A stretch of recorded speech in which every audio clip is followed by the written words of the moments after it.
So there are pedals with cool names, and then there are pedals with awesome names, and I think the Keeley OAXA definitely fits into the awesome category. This is a dual stereo phaser that can be run independently, in series, or in parallel, or you can run them together. It also has a Univibe, and it can do all of the swirly sounds you could possibly be looking for. So without further ado, let's jump in and talk about, I'm going to break down the demo track and then we'll dig into the Keeley OAXA. So I used a few different sounds in that intro track. I ran the bass in mono and I recorded that direct. And so that was just straight up and down. I was using a 4-stage phaser with some pretty minimal settings, but it was cool because it kept all that low end from the bass and still kind of gave it some nice movement to make it a little bit more interesting. The fuzz guitar track that came in second, I didn't use any phaser on. I didn't want it to get too crazy and I needed something to just kind of glue it all together. I was using the Keeley Octosi in that fuzz track, which is a really, really awesome sound. That's a really, really cool pedal to use on bass or on guitar. After that, I had the Telly that had kind of the spanky chords. I left it clean at first and I was just running it with some compression from the Origin Effects Cali 76. And then I was running that into the El Capiston for that slapback delay.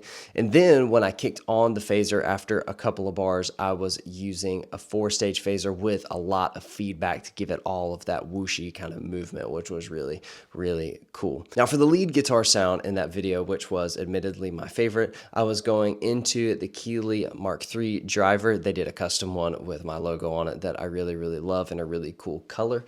And I was using that into the Keeley OAXA. I also had the Strymon El Capiston on for kind of that longer delay sound and the Keeley Zoma for a bit of reverb. Nothing too crazy, but I had that set on the Univibe setting with the feedback at minimum, the depth maxed, and the rate was right around 10 o'clock or so. So a lot of different sounds. I think it was pretty apparent, especially since I ran all the guitars in stereo, that you could hear a ton of different movement. So it was a really, really fun track to put together. I had a ton of fun doing it, and the Keeley OAXA really surprised me. So I'm going to dig in some more of the technical stuff right now so you can kind of get an idea of what it does. We'll do a few more sound samples for you to hear, but I want this to be quick and succinct and make you go buy one of these, frankly, because this is definitely the coolest phaser I've ever played. So one thing I've noticed on a lot of new Keeley pedals with the Octosi, the Zoma, the Halo Core, they've got these really, really handy booklets. They also have these with the 4-in-1 series, but with overdrives, they're a little bit more straightforward.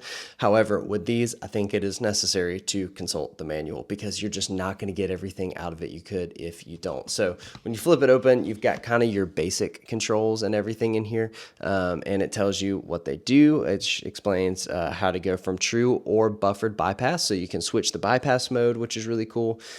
You can also do a factory reset if you like go and tweak a bunch of stuff and then you decide you don't like it or you just don't know what you did and you want to start from scratch again. It's also really cool because this thing has a ton of secondary functions. So you can have, again, both phasers in parallel or in series. It tells you how to switch that. Now you also have alternate phaser types. So stock, you've got 10, 4, and you've also got the V or the Vibe mode. And in the alternate, you've got 6, 4, or 2-stage phaser. So to explain a little bit, 10-stage phaser is your typical Jerry Garcia kind of sound. 2-stage phaser is what Daniel Donato uses, and I'm pretty sure his Keeley signature phaser from a few years back is a 2-stage as well. Next, you've got the 4-stage phaser, which was used a lot by Eddie Van Halen and David Gilmour. And of course, you've got the Univibe, made most famous, I think, by Jimi Hendrix, and of course, used by tons of other guys through the years. The 6-stage is a little bit more whooshy. I don't have an example for that off the top of my head, but it's also really, really fun. So I think this is one of those pedals where it's best to kind of like dial it in, kind of play with some different sounds, and then honestly just pick your 2 favorite phasers.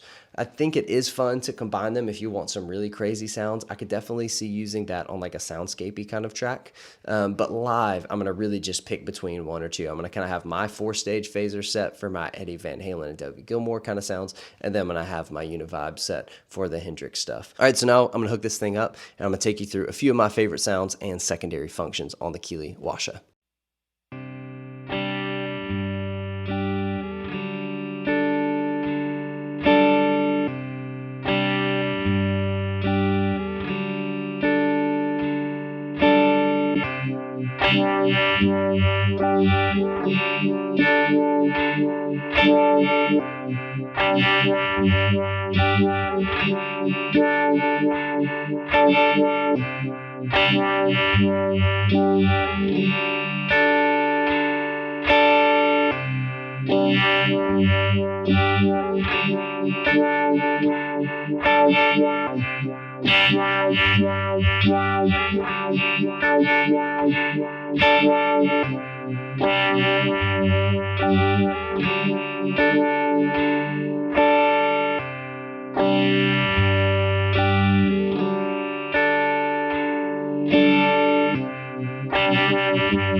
So that is all for today's video on the Keeley OAXA. Let me know your favorite sound down in the comments below. For me, it's definitely that big wide Univibe sound. It just sounded absolutely incredible. I love the fact that you can have two different phasers set up on here. It makes it really, really easy to switch back and forth between a couple different sounds. I'll use the Univibe all the time, and I think the 4-stage phaser is my favorite phaser sound. Again, that's kind of your classic Eddie Van Halen, David Gilmour sort of sound. So those are the ones that I opt for, but let me know what you think down in the comments below. Please like and subscribe if you haven't already, and I'll see you guys in the next video.